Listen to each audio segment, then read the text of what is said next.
자, 안녕하십니까. 네, 명인학원에서 영어를 담당하고 있는 저는 이제 MK라고 하고요. 이 캐릭터가 접니다.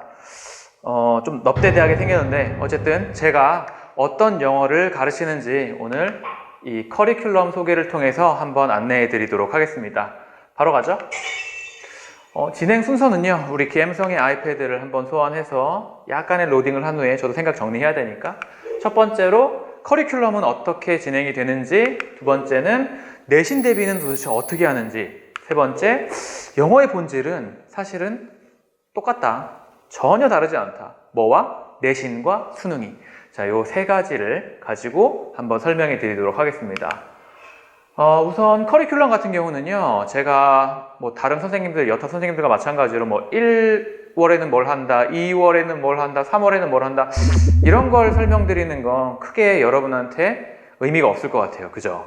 그래서 혹시라도 그게 필요하실 수도 있는 분이 계실 테니까 그것은 제가 따로 영상을 제작해서 올려드리도록 하겠고, 오늘은 그것보다는 저는 어떻게 영어를 가르치는지를 조금 설명을 해드릴게요. 커리큘럼과 좀 병행해서. 영어는요, 기본적으로 외국어입니다. 외국어는 어휘가 안 되면 안 돼요. 그래서 어휘를 정말 열심히 학습을 하셔야 돼요. 그죠? 맞습니다. 자, 그런데 어휘만 가지고는 영어 문장을 읽을 수가 없어요. 왜? 우리나라 말에서 어휘를 배열하는 방법과 영어에서 어휘를 배열하는 방법은 다르거든요. 그래서 그 어휘를 어떻게 영어식으로 배열할지, 그걸 배우는 게 바로 어법, 문법입니다. 이 어법 문법을 뭐라고 많이들 학생들이 생각하냐면 문법 문제 푸는 거? 뭐 이런 걸 생각하시는데 아니에요. 그게 아니라 영어 단어를 어떻게 배열할지를 배우는 거예요. 그래서 그렇게 배열할 때 이런 뜻이 된다라는 거죠. 근데 문제는 모든 언어가 그렇겠지만 같은 방식으로 배열했다고 해서 꼭 동일한 뜻만 가지는 건 아닙니다. 다양한 뜻을 가지게 될 수도 있어요. 그러니까 그런 부분들을 연습하는 게 바로 신텍스 구문입니다. 이 구문을 통해서 문장을 어떻게 봐야 할지에 대한 눈을 키우는 거죠. 자, 그런데 이 세 가지 영역만 되면 수능은 대처할 수 있지만 내신은 여기에서 한 가지가 더 필요해요. 뭐가 필요하냐? 바로 영작을 할 수 있는 능력이죠. 자, 이렇게 이 네 가지 영역을 정말 과연 하나 해서 영어를 완성할 수 있을까? 라는 거에 저는 기본적인 의구심을 좀 가지고 있습니다. 그래서 저의 수업은 이런 각각의 영역을 각각 배우는 게 아니라 하나로 합쳐서 가르치겠다라는 거죠. 그게 다른 강의와 저의 가장 큰 차이점이 될 거예요. 자, 그러면 MK 잉글리시는 도대체 어떤 식으로 가르치길래 이 네 가지를 한꺼번에 볼 수 있어? 라고 하신다면 한번 들어가 보죠. 자, 일단 영어가 만약에 한글로 쓰여 있다면 우리가 이렇게 고생을 할 필요가 없어요. 영어는 한글일 때 문제 유형 파악 다 필요 없습니다.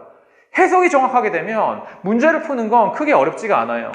예를 들어 볼까요? 자, 지금 이 지문 한번 빠르게 읽어보시고요. 퍼즈 버튼 누르시고 빠르게 한번 읽어보시고 빈칸에 뭐가 들어갈지 생각을 해보세요. 제가 여기서 뭐 이걸 다 설명해 드리진 않습니다. 자, 보기는 1, 2, 3, 4, 5번이었어요. 이 5개 중에 뭐가 정답일지 한번 생각해 보세요. 그리고 정답을 찾으셨다면 여러분은 문제풀이가 중요한 게 아닙니다. 그냥 정확하게 읽는 능력이 중요했던 거지. 참고로 정답은 번이에요. 아셨죠? 네, 번입니다. 이게 올해 수능에서 오답률이 가장 높았던 문제였습니다. 오답률 65%가 넘는. 도대체 왜 틀렸을까? 이거보다 더 어려운 문제도 있었는데 이거보다 더 어려운 문제는 수능 EBS 연계 문제였습니다. 그래서 아이들이 지문을 먼저 보고 들어갔다는 거죠. 반면에 이 지문은 연계 지문이 아닙니다. 39만 명 모두가 수능 시험장에 들어가서 처음으로 맞닥뜨리게 된 그런 지문이었어요. 그래서 오답률이 높았던 겁니다. 이 문제가 어려워서가 아니라. 그러니까 어떤 지문을 맞닥뜨리게 되더라도 내가 그 지문을 이렇게 한글처럼 읽을 수 있다. 그러면 게임 끝. 절대 어려운 일이 아니게 될 거라는 거죠. 조건은 뭐다? 나는 영어를 정확하게 한글로 읽을 수 있다. 자, 그걸 저는 모든 영역을 통합해서 이런 식으로 가르칩니다. 영어, 문법, 어휘 이런 식이 아니라 아예 그냥 내가 영작을 같이 해보는 거죠. 이건 실제 고등학교 1학년 교과서에 있는 문장이었고요. 이 문장이 영어로 표현될 때 상당히 그 사이에 괴리감이 있습니다. 볼까요? 우선 청소부 물고기는 너무 작아서 고객 물고기의 허기를 달랠 수 없다. 자, 이 문장을 볼 때 떠오르는 게 있다라면 그래도 어느 정도 중상위권이라고 볼 수 있어요. 너무 뭐뭐해서 뭐뭐할 수 없다. 흔히 말하는 to 형용사부사, 투부정사의 구조를 쓰는 영작이었던 겁니다. 하지만 과연 그게 정말 그럴까? 자, 이 문장의 뼈대는 프레임은 청소부 물고기는 너무 작다라는 문장이었죠. 이걸로 시작을 하는 거예요. 청소부 물고기는 여기서 first 우선 청소부 물고기를 the cleaners라고 했습니다. the cleaners 다음에 너무 작다 or too small 이게 뼈다구예요. 그죠? 그러면 이제 내가 영작해야 될 건 뭐다? 고객 물고기의 허기를 달랠 수 없다. 하지만 실제 영어 문장에 이 부정어 없다는 사실은 존재하지 않거든요. 실제로는 어떻게 써 있었냐? 만족시키기에는 너무 뭐뭐하다 뭐뭐 하기에는 그래서 이 뭐뭐 하기에는을 영어로는 to 동사 원형으로 표현을 합니다. 만족시키기에는 to satisfy 그리고 그들의 허기를 그들이 누구예요? 요 한글에 나왔던 고객 물고기입니다. 하지만 고객 물고기는 앞 문장에서 나왔기 때문에 이 문장에서는 대용어를 사용해서 their hunger라고 표현을 한 거죠. 그럼 최종적으로 이게 우리가 영작해야 될 문장인데 과연 여기와 여기에 괴리감이 전혀 없냐? 그렇지 않다라는 겁니다. 그래서 많은 문장을 실제로 같이 영작을 해보면서 이게 어떻게 만들어지는지를 눈으로 확인을 하면서 공부하면 훨씬 더 그 문장 구조에 대한 익숙함이 빠르게 축적되어 나갈 수 있다는 겁니다. 그리고 이렇게 영작을 하고 나면 이 문장을 다시 해석해 보는 거죠. 자, 첫 번째로 그 청소부 물고기는 너무 작아요. 근데 뭐 하기에는 만족을 시키기에는 그들의 배고픔을 이렇게 이 한글과 전혀 상관없이 영어 문장을 어떻게 해석하는지를 다시 한번 학습을 하게 됩니다. 결국 영작을 하고 그 영작한 문장을 다시 해석을 해봄으로써 한 바퀴를 돌려보는 그런 수업을 하기 때문에 학생들이 이 네 가지 영역을 한꺼번에 연습을 할 수 있게 되는 겁니다. 자, 그럼 이것만 가지고서 내 수업이 특징이 있다? 이렇게 설명해 드릴 수는 없겠죠. 자, 세 번째죠. 눈으로 확인하는 문장 구조. 여태까지는 항상 학원에 오면 뭘 했냐면 그냥 텍스트만 봤습니다. 책 보고 선생님 설명 듣고 근데 그렇게 하기에는 우리는 너무 좋은 도구들을 가지고 있기 때문에 저는 이 문장이 어떻게 만들어지는지를 직접 눈으로 보여드립니다. 이걸 흔히 visualization이라고 하거든요. 사람은 텍스트보다 시각적인 정보를 훨씬 더 잘 받아들이기 때문에 예를 들면 이런 거죠. 가주어, 진주어 구조, it 비형용사 대절, it 비형용사 대절이 아니라 투부정사절 이렇게 온다라고 막 설명만 듣는 게 아니라 실제로 영작도 해보고 좋은 청소부 물고기를 찾는 것은 어렵다. 자, 주어는 찾는 것이죠. 찾는 것, to find, 찾는 것. 근데 좋은 청소부 물고기, good cleaners, 그거 어렵다고요. 하다? is hard. 이렇게. 근데 영어는 투부정사 주어를 문장의 주어로 넣는 걸 별로 좋아하지 않습니다. 그래서 하냐? 이 투부정사 주어 전체를 이런 식으로 뒤로 빼버린다는 거예요. 그러면 주어 자리가 비잖아. 그래서 주어 자리에 여기에 원래 투부정사가 있었어 라고 표시를 해주는 그런 단어 하나를 집어넣는 거죠. 가장 짧은 단어. 그게 뭐다? it이다. 그래서 이걸 뭐라고 부른다? 가주어라고 부른다. 그래서 it is hard to find good cleaners 라는 문장을 영작해 본 후에 그 다음에 다시 또 이걸 해석을 해보는 겁니다. 그런데 문제는 it이라는 게 가주어인지 진주어인지 비인칭 주어인지 대명사인지 입비대 강조 구문인지 우리는 그 it만 봐서는 알 수가 없어요. 그래서 이 it을 어떻게 해석하냐? 그냥 그것이라고 해석을 하는 거죠. 이게 해석을 써가지고 제출하는 게 아니잖아요. 내가 그냥 의미만 받아들이면 되는 거잖아요. 그래서 그냥 이걸 읽습니다. 그거 어려운 일이에요. 그게 뭔데? 찾아내는 거. 좋은 청소부 물고기. 이런 식으로. 그래서 연습을 하는 과정에서 항상 눈으로 확인하는 수업을 제공한다라는 거죠. 하나만 더 해볼까요?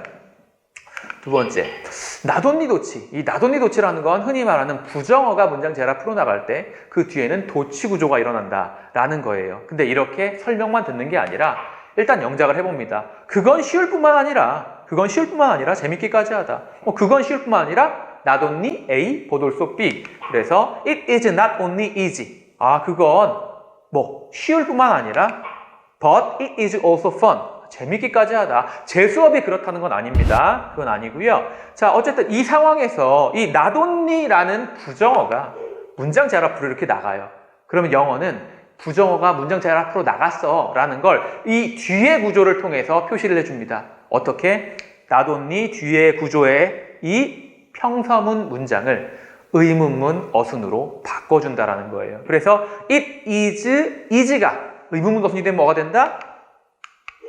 이렇게 is it easy가 된다. 이 과정을 전부 다 눈으로 확인할 수 있기 때문에 나중에 실제 이런 문장 모양을 내가 영작하거나 읽어야 될 때 훨씬 더 빠르게 접근할 수 있다. 그런 수업을 제가 제공을 하고 있다라는 겁니다. 자, 그러면 도대체 이런 수업을 가지고서 내신 대비는 어떻게 진행을 하냐? 일단 크게 내신은 첫 번째 교과서가 있겠죠. 이런 교과서들이 있습니다. 그리고 두 번째 부교재가 있겠죠. 올림포스나 리딩 파워 같은 경우는 1학년이 많이 쓰고요. 수능 특강 라이트나 수능 감자기 같은 경우는 2학년이 많이 쓰는데 이것 말고도 무수히 많은 종류의 부교재들이 존재합니다. 그리고 모의고사는 그 당해의 모의고사가 들어간 학교들도 있겠지만 그 전해의 모의고사가 들어간 학교들도 있겠죠. 그리고 가장 크리티컬한 이 외부 지문. 이 외부 지문은 사실상 수능에서 말하는 비연계 지문과 거의 동일한 느낌인 거죠. 준비할 수는 없습니다. 자, 나는 너무 건방지네요. 저는 이 교과서 이거 어떻게 접근하냐 한번 보여드릴게요. 들어가 봅시다. 자, 교과서는요. 기본 중에 기본입니다. 1학년 교과서는 1학년 수준에서 보는 가장 쉬운 지문이라고 보시면 돼요. 자, 그래서 난이도는 좀 낮고요. 난이도는 낮지만 우리는 그래서 이 난이도 낮은 문장을 읽는 것만 해서는 부족하다. 그렇기 때문에 뭘 해야 된다? 서술형과 문법에 좀 가중치를 둬서 학습을 해줘야 된다. 자, 그리고 그걸 가장 잘 활용할 수 있는 방법이 기출입니다. 전국 기출을 많이 풀어봄으로써 이 지문, 이 문장들이 이런 식으로 변형이 되고 이런 문제 유형을 좋아하는구나 선생님들은 이라는 걸 확인할 수 있다는 거죠. 그래서 적극 활용합니다. 기출 문제들을. 저는 가장 많은 기출 문제들을 지금 가지고 있습니다. 자, 근데 이런 것만 가지고서 널 어떻게 믿어? 라고 하실까봐 이걸 도대체 어떻게 제가 수업에서 그리고 학생들에게 자료를 제공하는지를 좀 보여드릴게요. 일단 교과서를 완벽하게 해부를 합니다. 어떻게? 첫 번째, 아까 전에는 아이패드였잖아요. 그러니까 이제는 갤럭시 탭도 좀 해줘야 되잖아. 자, 첫 번째 학습 영상. 저는 기본적으로 모든 학습 영상을 다 촬영을 합니다. 그래서 무수히 많은 컨텐츠들을 보유하고 있고요. 유튜브에서 구독자 수는 3,000명 정도가 되고 있죠. 조금만 있으면 3,000명 됩니다. 별거 아닌 것 같죠? 하지만 제 수업만 듣기 위해서 그 친구들이 몰려왔다는 걸 생각해보면 자랑할 만한 일이라고 전 나름대로 생각해요. 자, 그리고 두 번째, 철저한 손필기 분석 노트. 지문만 딱 봤을 때 어디서 뭐가 변할 거야 라는 걸 학생들은 잘 파악하지 못해요. 그렇기 때문에 저는 이런 식으로 서술형으로 나올 수 있는 게 뭔지, 이 단어의 동의어는 뭔지, 여기서 문법으로 변형될 수 있는 건 뭔지를 이렇게 디지타이저 펜으로 필기를 해서 컬러풀하게 학생들에게 제공을 하고 있습니다. 실제로 여기에 시험에서 나오는 적중률이 최소 80, 맥시멈 100% 절대 보장합니다. 자, 그럼 그것만이냐? 아니. 그것만이 아니라 완벽하게 제가 전국 기출을 다 샅샅이 분석을 해서 전국에서 이런 식으로 문제가 변형돼서 나오더라를 또 컬러풀하게 제공을 하죠. 예를 들면 벗이 however로 변형돼서 나왔었다. 이거 나오면 이거 같은 거다. compensate가 여기에 동의어로 나왔었다. 근데 이게 무려 3번이나 나왔네. 그래서 출제 빈도를 확인함으로써 내가 어디에 훨씬 더 가중치를 둬서 학습을 해야 될지를 학생 스스로 결정할 수 있게 해준다라는 겁니다.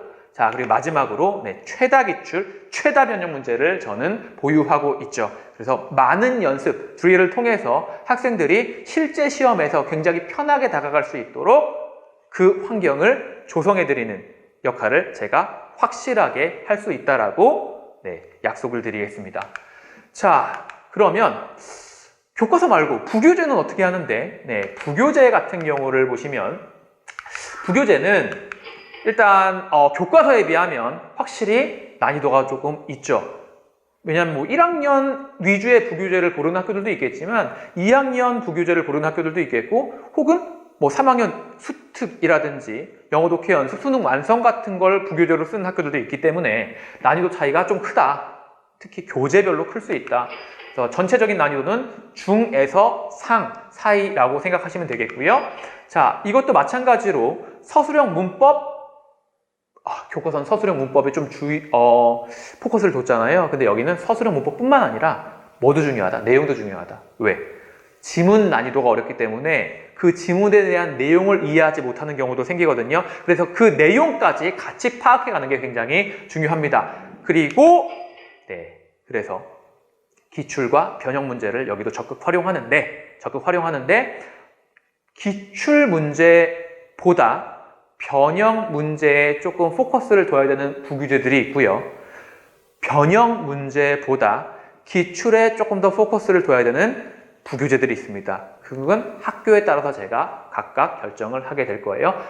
그리고 이 부교재도 마찬가지로 앞에서 교과서와 동일하게 철저한 손필기 그리고 분석 노트, 기출 분석이 제공됩니다.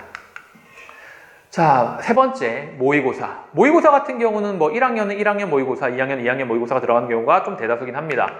그런데 이때 이 모의고사는 우리가 실제 모의고사로 풀 때와는 다르게 절대평가가 아니라 상대평가를 위한 도구로 사용되는 거라서 14줄 중에서 난 3줄 정도만 읽고 문제를 풀었었어. 정답 맞췄었어. 이게 중요한 게 아니죠. 이게 중요한 게 아니라 정확하게 그 14줄을 교과서처럼 부교재처럼 철저하게 분석할 수 있는 능력이 필요합니다. 난이도는 전체적으로 한 중 정도가 되고요. 서술형 문법뿐만 아니라 여기도 마찬가지로 내용도 좀 중요합니다. 특히 1학년 같은 경우는 내용이 좀 평이하지만 2학년 같은 경우는 내용이 조금 어려워질 수 있기 때문에 자, 그리고 얘는 기출보다는 변형 문제 위주로 훈련을 하게 되죠. 왜? 만약에 제가 11월 모의고사가 올해 11월 모의고사가 시험 범위로 들어가요. 그럼 기출이 없죠? 왜? 아니, 시험 본 학교가 없는데 어떻게 기출이 생깁니까? 물론 내가 시험을 조금 늦게 봐서 나보다 전국에 좀 일찍 시험 보는 학교들이 있더라 하면 기출이 몇 개 생기겠죠. 하지만 다수는 아니겠죠. 그래서 얘는 변형 문제 위주로 훈련을 합니다.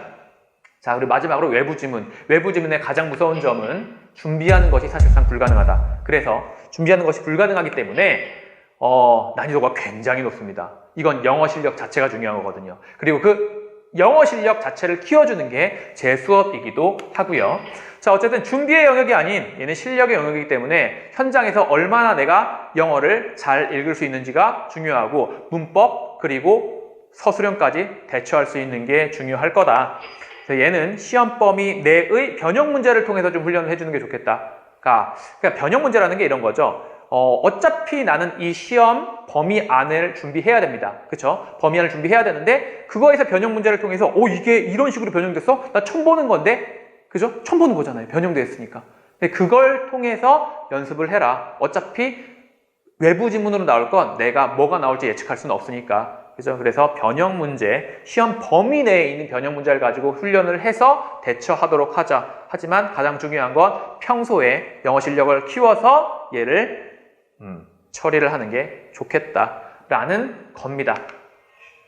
자, 마지막입니다. 영어의 본질은 다르지 않다. 뭔 소리냐? 1학년 때 배우는 것과 2학년 때 배우는 것과 3학년 때 배우는 것이 다르지 않습니다. 그럼 뭐가 다르길래 1학년은 쉬운데 3학년은 어렵다고 하는 거야? 네, 바로 이런 거죠. 우리는 이런 걸 쉬운 문장이라고 합니다. 들어보셨죠? 더 비교급, 주어 동사, 더 비교급, 주어 동사. The more you like, 너가 더 많이 좋아할수록 the more you want to have, 네가 더 많이 가지고 싶어 할 거다 라는 거. 이거 해석 안 되는 사람은 네, 눈을 찌르거나 손을 자르거나 둘 중에 하나를 하셔야 되는데 이런 건 어려운 문장이라고 봐요. 이 문장은 실제로 네, 고3 9월 모의평가에 있던 문장입니다.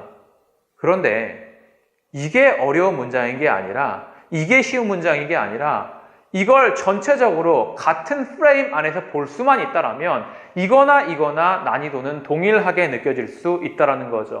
그래서 얘가 더 비교급 주어 동사, 더 비교급 주어 동사라면 여기도 마찬가지로 더 비교급 주어 동사인 거고요.